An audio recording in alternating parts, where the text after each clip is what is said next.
법무사가 내가 지분 100% 다 갖고 있는 건 되게 위험하다. 그러니까 낱낱이 그분한테 휘둘릴 수 있는 세금 자체가 아예 없이 4명도 갖고 올 수 있습니다. 현재 평가액을 한 10분의 1 수준으로 낮춰봅시다 라고 말씀을 지분 분산이라고 하는 또 다른 과제가 사실은 남아있어요. 그렇죠. 안녕하세요. 중소중견기업 보스들의 골치 아픈 고민을 덮어줄 보고파TV를 책임지고 있는 윤책임입니다. 자, 오늘은 명의신탁 주식 해결이라는 주제를 가지고 낱낱이 파헤쳐 보도록 하겠습니다.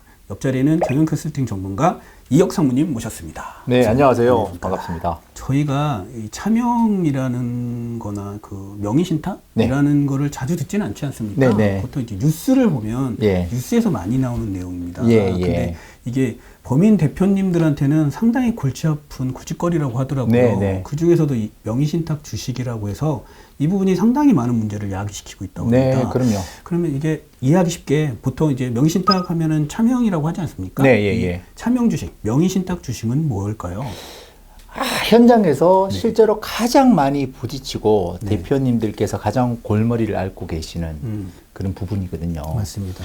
명의신탁, 차명 이 부분은 실제 소유자와 명의상 소유자가 다른 그 부분들을 이제 차명, 명의신탁이라고 표현한다고 이해하시면 될 것 같습니다. 내 건데 다른 사람 명의로 돌려두는 거죠. 그러면 여기서 딱 드는 게 왜 굳이 다른 사람 이름으로 내 건데 그렇게 했을까요? 그러게 말입니다. 그 이유가 있을 겁니다. 제가 볼 때는 어떤 이유 때문에 이 명의신탁 주식이 발생을 하는 걸까요? 일단은 제일 많은 사례가 예전부터 법인 설립하셨던 대표님들은 예전 법이 그랬어요. 예전 법이 기간마다 내가 강제적으로 주주는 몇 명 이상 있어야 돼 라고 하는 법이 있었습니다. 그 2096년도 9월 달까지는 무조건 발기인이 7명 이상 있었어야 됐었고요.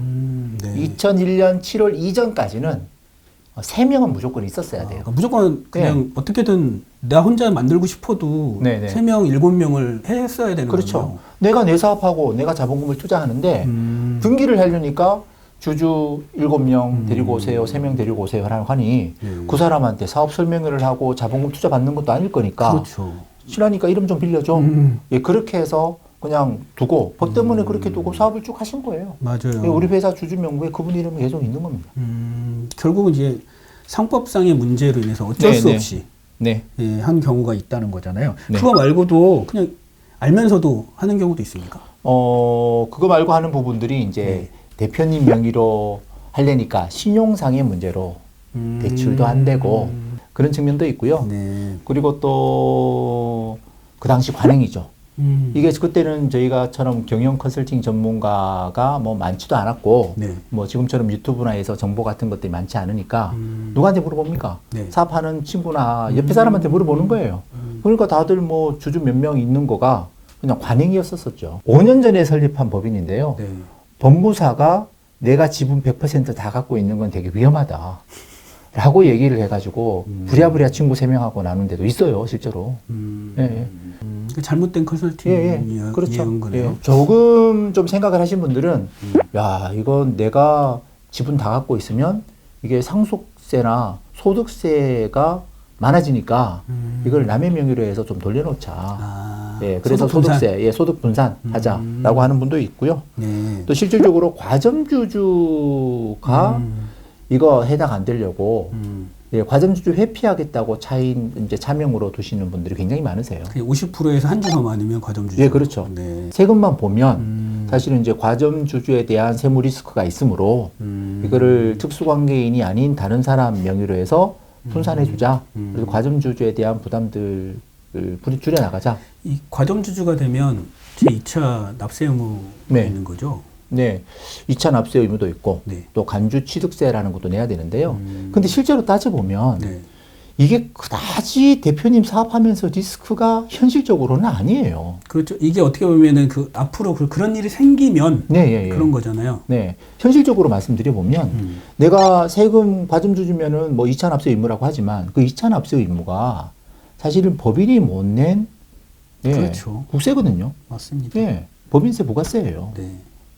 근데 현실적으로는 법인이 그 법인세조차 못 낼 정도까지 가서 내가 대신 부담할 상황까지 만들지는 않습니다. 현실적으로는. 그렇죠. 네. 중간에 무슨 방법 찾고요. 그렇죠. 네. 거기까지 네. 가기까지가 네, 쉬운 네. 게 아니죠. 그렇죠. 네네. 네. 이게 내 명의도 아니고 딴 사람 명의로 해놓으면 분명히 이게 문제가 생길 거라고 저는 봅니다. 네. 그러면 이 명의신탁 주식으로 인해서 생기는 문제점이 뭐가 있을까요? 대표적으로. 뭐 처음에 명의신탁을 할 당시에는 이런 문제점이 있을 거라고 생각을 못 하셨겠죠. 네. 이제 지나와 보니 그렇죠. 이런저런 문제점이 현실적으로 이제 생기는 거죠.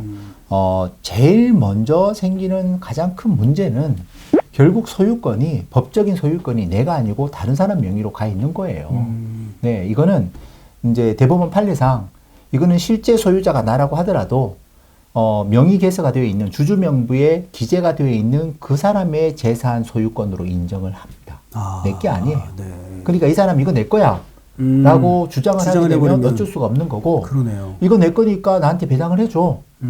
그리고 또 이게 뭐 소수 주주권이라는 게 있어요. 난 주주니까 주주의 권리를 행사할 것이야. 맞아요. 예, 3%만 있어도요, 우리 회사의 회계 장부를 열람을 할 수 있는, 네, 그걸 청구를 할 수 있다고요. 네. 다 까봐. 오. 예, 그러니까 낱낱이 그분한테 휘둘릴 수 있는, 그러네요. 네, 그런 뭐 상황이 좀 되죠. 네. 처음에 설립하실 당시에는 자본금 1,000만 원, 5,000만 원 해서 뭐 10%, 20%가 문제가 되지 않지만, 실질적으로 이제 어느 정도 사업이 좀 되고, 네. 회사의 자산과 이익도 늘어나고, 매출도 외형도 커지고, 이 상태에서 집 나가 있는 주식을 버려보니 세법상 그 주식에 대한 가치가 어마어마하게 올라와 있는 겁니다. 그러니까 그걸 찾아올리니까 현재 시점에 주식 가치 평가액을 기준으로 세금도 내야 되고 돈도 왔다 갔다 해야 되는 게 현실이니까 굉장히 거기에 대한 어려움이 있는 거죠. 그때는 예를 들어서 그럼요. 성법상으로 네, 네, 했을 네. 때면 지금 한참 엄청나게 이제 기업을 네. 키워서 오래된 기업인 것 예, 같아요. 예, 근데 예, 예. 그러면 가치가 엄청 높을 텐데 네, 그러면 네, 네. 내 거다고 예. 주장할 수도 있는 거죠. 주장할 수도 있고요. 실질적으로 현재 그때는 또 차명주 입장에서는 뭐 굉장히 친한 친구고 또 평가액도 그다지 크지도 않고 뭐 맞아요. 신경 안 씁니다만 네. 현재 평가액 자체도 커지고 또 그분 상황이 내가 내 사업이 좀 어려워지거나 뭐 돈이 좀 필요하거나 뭐 그런 상황으로 얼마든지 될 수도 있잖아요. 맞아요. 예, 돈이 쪼달리고 상황이 그렇게 자기를 몰면 네. 예, 그런 일이 있을 수 있는 거예요. 맞아요. 네. 그리고 이제 이것도 저것도 아니지만 순수하게 계셨지만 네, 돌아가실 수도 있잖아요. 그럼요. 네. 그렇게 되면 어떻게 되는 거예요? 실질적으로요. 네. 돌아가시니까 네. 만약 그 돌아가신 분의 상속 재산이 많지가 않으면 네. 뭐 상속세에 대한 문제 자체는 없을 건데 그분이 이제 상속세 부과를 해야 되는 기준에 있어서 네. 가족들한테 상속세 신고를 할 거 아닙니까? 그렇죠. 근데 과세당국에서는 저희 회사 주주 명부에 명의개서가 되어 있는 현재 평가액이 그분의 재산이고 돌아가셨으니 그것도 재산으로 상속이 될 건데 상속세 신고가 안 돼 있잖아요. 누락이 됐으니까 다시 신고하라고 날라와요. 그러면 상속인들은 알도 모르는 그런 그렇죠. 네, 그 모르는 재산에 상속세를 부과하라고 나오니 네. 이거에 대해서 대신 내달라고 한다거나 네. 아니면 뭐 찾아가라고 한다거나 네. 아니면 실질적으로 내 재산 이만큼 있으니까 그 회사에 대한 지분 이만큼 달라라고 그렇죠. 얼마든지 그런 여러 가지 분쟁들이 회사가- 현실적으로 일어나고 있어요. 회사가 좋으면은 네, 상속 받았으니 이거 내 거다 가져가라. 네, 네. 그러면 돈 네, 사가라 그럼요. 뭐 이렇게 할 수 네, 있는 네. 거네요. 그리고 실제로 어떤 회사 같은 경우에는 이익이 좀 안정적으로 나고 있는 회사거든요. 네, 이거 사가라 이런 얘기도 안 해요. 나 매년 배당 받을 거야. 네, 주총에 나 불러줘. 네, 실제로 이렇게 하시는 분들도 계십니다. 그러면 뭐 그런 경우는 많지 않지만 그래도 네. 기업 가치가 높아지고 그런 기업 같은 경우는 그냥 내 거니까 네, 다른 사람 제3자한테 팔아버릴 수도 있잖아요. 네, 네. 그러면 어떻게 되는 겁니까? 그 주식을 새롭게 취득한 주주는 아예 나하고 타인이지 않습니까? 그렇죠. 예, 그럼요. 그럼 주장할 수가 얼마든지 없잖아요. 예, 네, 회사에 그냥 정석대로 주주권 행사를 하고 이런저런 요구도 할 수 있는 거죠. 네. 아주 골치 아파지는 문제가 생기는 겁니다. 진짜 골치 아프네요. 네, 네, 그럼 이거를 그 명의신탁 주식을 만들었던 사람인데 네, 상법에 의해서 어쩔 수 없이 만들었단 말이에요. 네, 네. 그런데 이제 와서 이런 문제로 인해서 내가 불이익을 받으면 되게 억울할 것 같아요. 네, 나라에 그렇죠. 난 법 때문에 이렇게 한 네, 건데. 네, 네. 그러면 그런 사람들을 위해서 나라에서 구제하는 제도가 있을 것 같습니다. 아, 당연히 있죠. 네, 어떤 굉장히 게 억울하 있을까요? 하잖아요. 네. 그 명의신탁 실소유자 확인 제도라는 제도가 있어서요. 일정 예전에 있었던 그 법 때문에 본의 아니게 그런 차명 주식을 갖고 있는 분들에게는 네. 구제해주는 법이 있습니다. 네. 그런 제도가 있어요. 그래서 그 조건이 말씀드리면 일단은 2001년 7월 이전에는 네. 3명 또는 7명 그렇죠. 거기에 대한 주주가 있어야 되는 어쩔 법이 수 있었기 없이, 때문에 어쩔 수 없이 한 사람들. 예, 예. 그래서 그 전에 설립된 법인이어야 되고 첫 번째. 그렇죠. 두 번째는 당연히 이제 중소기업이어야 되고요. 그렇죠. 중소기업. 예, 예. 세 번째는 실제 소유자와 네. 명의수탁자 모두 법인 설립 당시 발견해야 되고 네. 예, 법인 설립 당시에 명의 신탁한 주식을 실제 소유자한테 환원해 오는 그런 조건.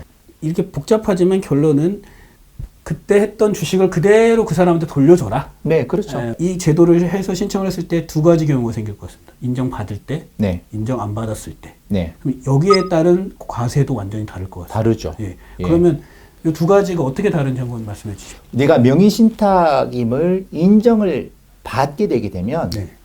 명의 신탁 인정을 받고 이게 확실한 명의 신탁이야. 그런데 이게 조세 회피에 대한 내용이 없다. 네. 의도가 없다. 라고 하게 되면 세금 자체가 아예 없이 내 명의를 갖고 올 수 있습니다. 그래요. 예. 어떻게 세금이 세금 예, 아니? 원래 내 거니까. 어. 예, 원래 내 거니까 이거는 조세 회피 의도가 없다. 라고 하게 되면 가져오는 거에 대해서만. 네, 예, 예.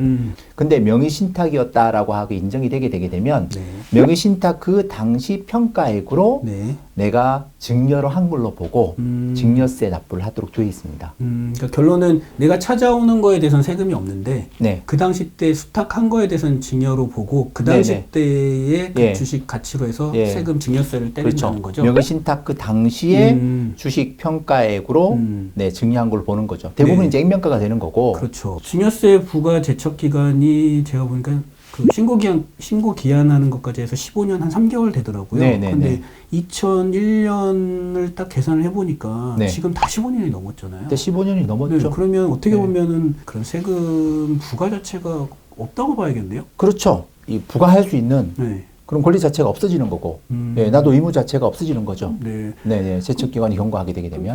결론적으로는 그래서 세금 한 푼도 없이 오. 내 명의를 찾아올 수는 있습니다. 네네. 근데 이게 한 반대로 좀 생각해 볼까요? 그럼 국세청 입장에서는, 과세당국 입장에서는 네. 내가 정상적으로라고 하면 현재 시가로 주식 명의가 이전이 되면 네. 거기에 관련되어 있는 증여세든 양도세든 부과를 할 수 있음에도 불구하고 네네네. 세금을 한 푼도 못 받게 되는 거죠. 그렇죠. 과세당국에서는 예. 억울하겠죠. 예, 예. 그 전제는 내가 이게 명의신탁 주식입니다. 원래는 소유주가 제 겁니다. 네. 라고 하는 거를 아주 객관적으로 입증을 해야 되거든요. 입증하기가 쉽지가 않을 것 같아요. 예, 그게 만만치 않을 수도 있다. 그게 바로 조세 회피 목적이 네, 없는 예.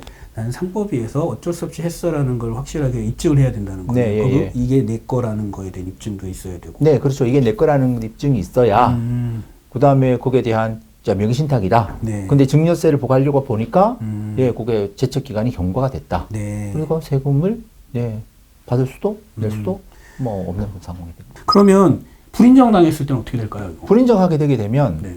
현재 시점의 주식 가치로 어떤 무상으로 뒀다라면 증여세 과세가 되는 거죠. 그렇죠.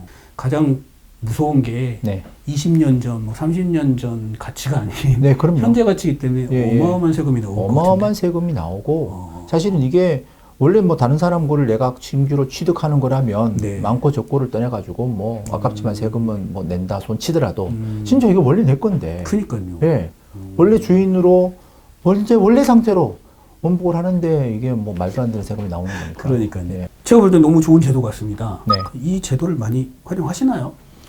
제일 우선적으로 고려를 하죠. 네. 예, 실제 소유자 확인 제도를 제일 먼저 고려하는데 중간에 이제 주식 부분들이 이제 뭐 줄어들거나 뭐 늘거나 뭐 이렇게 하면 안 되고요. 이제 증자도 예. 있었을 거고 그런 건 그렇죠. 따로 적용이 되겠어요. 증자를 하게 되면 증자한 시점부터 새로운 명의신탁으로 그렇죠, 보거든요. 그렇죠, 그렇죠. 예, 그러면 또 15년 3개월 또 경과하는 부분들을 또 봐야 되는 또 거고. 배당받은 게 있으면 또 배당에 관련된 네네네. 것도 갈 예, 거고. 그렇죠. 그러면 요거 말고 또 뭐가 있을까요? 그 찾아오는 방법이.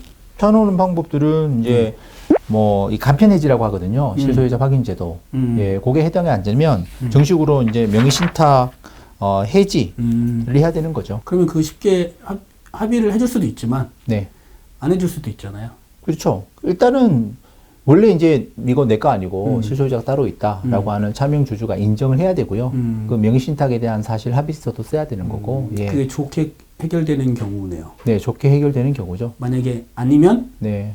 소송으로 가야 소송으로 가야 되는 건데 이 합의도 네. 두 분 간의 합의는 있다고 하더라도 네. 이제 저희 과세당국에서 볼 때 굉장히 객관적인 증빙이 따로 있어야 돼요. 얘도 엄청난 어떻게 보면 내 거라는 거에 대한 증빙이 확실하게 있어야지만 해볼 수 있는 거네요. 네. 그래서 제일 먼저 제일 확실한 거야. 그 당시 차명으로 명의신탁할 때 그 당시 시점에 뭐 명의신탁 사실 입증할 수 있는 사인 간의 계약서라든지 그거 뭐 공증이라든지 뭐 그죠? 뭐 이런 것들이 그 날을 확인할 수 있는 부분이 있으면 좋겠는데 대부분 안 하잖아요. 이걸 이제 신청하기 전에 실질적으로 이 부분들이 입증할 수 있는가에 대한 객관적인 좀 꼼꼼한 검토가 정말로 필요하죠. 이거야말로 이런 명의신탁 주식에 대한 전문가가 네. 꼼꼼하게 살펴보고 같이 상담을 통해서 진행을 해야 되는 일이네요. 네, 이 모든 사실관계에 대한 입증 책임은 과세당국이 아니라 당사자가 해야 되는 거거든요. 명의 신탁자가 예. 직접 다 밝혀야 되는 직접 다 밝혀야 되는 거죠. 지금 좀 전에 말씀하신 두 가지 방법은 제가 볼 때는 그래도 실소유자라는 거를 밝힐 수 있는 가능성이 있는 거는 이렇게 하는 것 같아요. 네네네. 그러면 아예 나는 실소유자를 밝힐 수 있는 이게 없어. 네. 그러면 어떤 식으로 접근해야 될까요? 안 그러면 사오는 방법밖에 없죠. 사오는 방법밖에 없을 것 같아요. 사실은요. 네. 저도 예전에 컨설팅을 할 때 네. 이제 특수관계자냐 아니냐 아닌 경우가 있거든. 친구한테 맡기거나 친구나 그죠? 직원. 네. 직원한테 현재 국세청에서 기준으로 두고 있는 시가보다는 좀 낮은 가격에 사올 수 있었거든요. 저가 양수도라고 합니다. 네네. 그리고 그 금액이 3억 원이 되지 않으면 실질적으로는 세금이 법상으로는 없었어요. 그러면 산술적으로 3억 원씩 쪼개가지고 내가 사올 수도 있고 그러네요. 또 뭐 우회 양도도 옛날에 했었거든요. 예, 지금은 이제 과세당국에서 이 부분들 철저하게 들여다보고 있죠. 명의신탁 주식 환원을 하는 데 있어서 좀 기억에 남는 사례가 있을까요? 이게 지금 이제 차명주주하고 협조가 좀 되지 않아서 예, 지금 정상적으로 명의신탁 해지를 하기도 쉽지 않고 주식 양수도도 쉽지 않거든요. 네. 결국은 이제 뭐 양수도를 하긴 하되 평가 자체를 줄이자. 그래서 지금 기업을 세법상 기업의 가치를 지금 쪼그라뜨리고 있습니다.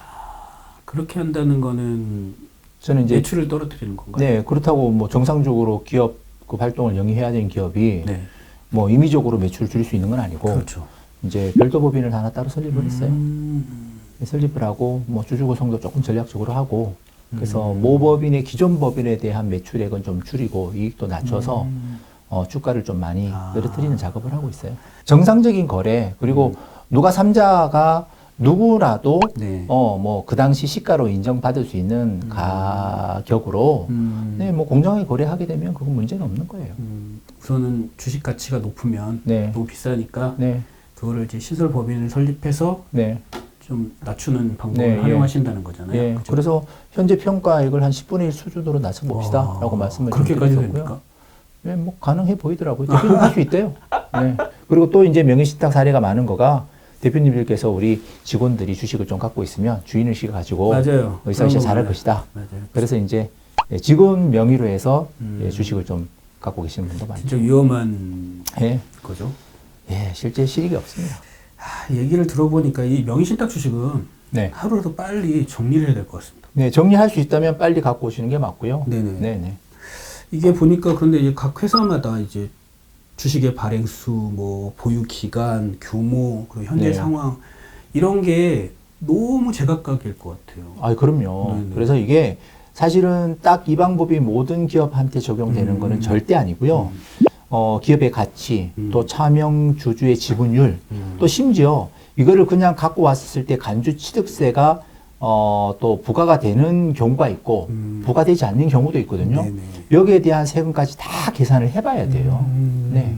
여기서 한 발짝만 더 나가보게 되면 네. 우리가 뭐 실제 소유자 확인으로 세금 한 푼도 없이 갖고 오든 명의신탁 해지를 하든 뭐 내가 실제 소유자한테 오는 거잖아요. 네. 그런데 실제 소유자로 온다면 결국은 지분 100% 대표님이 소유하게 되시는 거고 그 이후에 좀 더 효율적으로 법인을 운영하고 자본 거래를 하기 위해서 지분 분산이라고 하는 또 다른 과제가 사실은 남아 있어요. 그렇죠. 가져오는 네, 것만이 문제가 아니라 또 예. 그 분산을 해야죠. 예. 그래서 어떤 회사 같은 경우에는 명의신탁 해지를 해서 대표님 100%다 갖고 와서 현재 시점 기준으로 증여를 하는 것보다 자녀들한테 자금 출처를 만들어주고 기업 가치를 축소한 다음에 직접 양수를 통해서 사오게끔. 갖고 오는 거가 훨씬 더 유리한 회사도 있어요.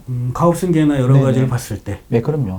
그래서 저도 지금 컨설팅 사례들이 굉장히 많은데, 뭐, 글쎄요, 이런 유형을 보면 10개 이상 유형이 나오거든요. 네. 예, 그래서 당장 내가 갖고 오는 것만 능사는 아니다. 한 3년, 5년, 10년, 대표님이 이후에 원하시는 기준, 바라시는 바를 기준으로 네. 가장 지혜롭고 효율적인 방법이 뭔가 그 기준을 꼭 한번 보시고 전문가하고 상의하고 결정하시면 좋겠습니다. 네네, 맞습니다. 오늘 내용 도움이 되셨다면 구독과 좋아요 부탁드리고 다음 시간엔 더 흥미로운 주제로 찾아뵙도록 하겠습니다. 감사합니다. 감사합니다.